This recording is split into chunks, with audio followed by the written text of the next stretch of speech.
रागिनी नायक आपकी बातें सुन के मुस्कुरा रही हैं लगातार। रागिनी जी, आप इनके ऊपर आरोप लगा रहे हैं कि ये लोग गुंडागर्दी कर रहे हैं।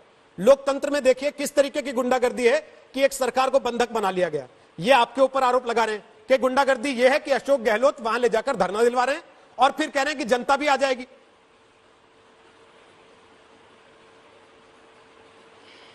देखिए, शाहनवाज जी से तो मैं ये कहना चाहूंगी सबसे पहले कि संवैधानिक परंपराओं और लोकतांत्रिक मान्यताओं की हत्या करें आप और इल्जाम लगाएं हम पर।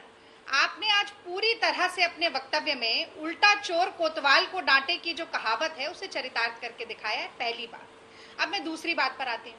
कम से कम मुझे लगता था कि शाहनवाज जी के भारतीय राजनीतिक इतिहास की जानकारी इतनी सतही नहीं होगी, क्योंकि राजस्थान में 1996 में ऐसा ही मंजर एक बार पहले भी नजर आ चुका है, जब भैरव सिंह शेखावत जी की चुनी हुई सरकार को गिराने खरीद फरोख्त के जरिए कोशिश की जा रही थी और उस वक्त बलिराम भगत जी गवर्नर थे और गहलोत जी जो कि कांग्रेस के प्रदेश अध्यक्ष थे जाकर भगत जी से मिले और उन्होंने कहा कि यह अनुचित है, चुनी हुई सरकार इस तरह से नहीं गिराई जानी चाहिए। इसे सिद्धांतवादी राजनीति कहते हैं, जो आप नहीं करते। चलिए, ये तो हमने करके दिखाया। अब एक और उदाहरण देती हूँ, थोड़ा पास का, शायद आपको वो याद हो कि भाई 2011 में भी हुआ था HR भारद्वाज जी के साथ कर्नाटक में, जब भारतीय जनता पार्टी के विधायक गए थे और बड़े बड़े तख्ती लेकर गए थे, गो बैक गवर्नर, धरना दिया था। भाई, शांतिपूर्वक तरीके से धरना देना तो संवैधानिक अधिकार है कि नहीं है? आप ये कैसे कह सकते हैं कि गुंडागर्दी कर रहे हैं? क्या गुंडागर्दी करी, मुझे बताइए। और मैं तीसरी बात आपसे कहना चाहती हूँ, जिसका विश्लेषण और भी जो पैनलिस्ट हैं वो करेंगे, कि देखिए, अगर आप संविधान की भी बात करें तो article 163 of the constitution clearly says कि जो मंत्री परिषद की राय है उससे गवर्नर बाध्य होंगे। सुप्रीम कोर्ट की ही 5 जजेस की कॉन्स्टिट्यूशन बेंच की रूलिंग है नबम रेबिया केस में, जिसमें ये कहा गया है कि अगर मंत्री परिषद चाहेगा कि सत्र को बुलाया जाए तो सत्र को बुलाना पड़ेगा, गवर्नर बाध्य होंगे। और मैं एक ताजा जानकारी भी आपको दे देती हूँ शाहनवाज जी, क्योंकि मुझे लगता है आजकल राजनीति पर आपकी नजर कड़ी नहीं है। वो ये है ताजा जानकारी कि गोवा का सत्र सोमवार से शुरू हो रहा है और बिहार का सत्र, आप तो बिहार से ही आते हैं ना, बिहार का सत्र 3 अगस्त से शुरू होने वाला है।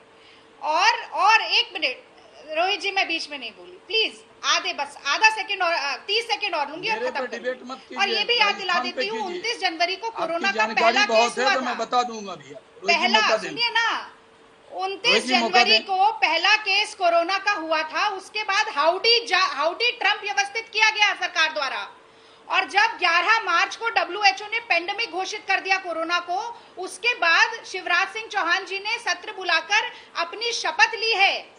तो आप ये मत समझाइए, आप संविधान, हम सिर्फ गवर्नर से ये नहीं कह रहे सरकार बना के दीजिए। इस देश में सरकार बनाने का हक जनता के पास है। गवर्नर से कह रहे हैं कि संविधान का पालन राज्यों में विधानसभा नहीं है, संविधान का पालन करेंगे तो मेरा इशारा उसी गोवा और उसी बिहार की तरफ था। बुलाया जाएगा तो हमारा बहुमत सिद्ध हो जाएगा। दूसरी चीज, रागिनी नायक, मेरा सवाल ये है, सारी बातें आपकी मान भी लूं तो क्या ये जायज है कि राज्यपाल के घर अपने विधायकों को ले जाकर बैठा दिया जाए लॉन में, राज्यपाल के घर पर विधायकों से नारेबाजी करवाई जाए और ये कहा जाए वहां खड़े होकर एक तरीके से उकसाने के लिए कि सारी जनता यहां जाएगी, और फिर यह भी कहा जाए कि हम तो प्रधानमंत्री के घर के बाहर भी धरना देंगे? ये जायज है?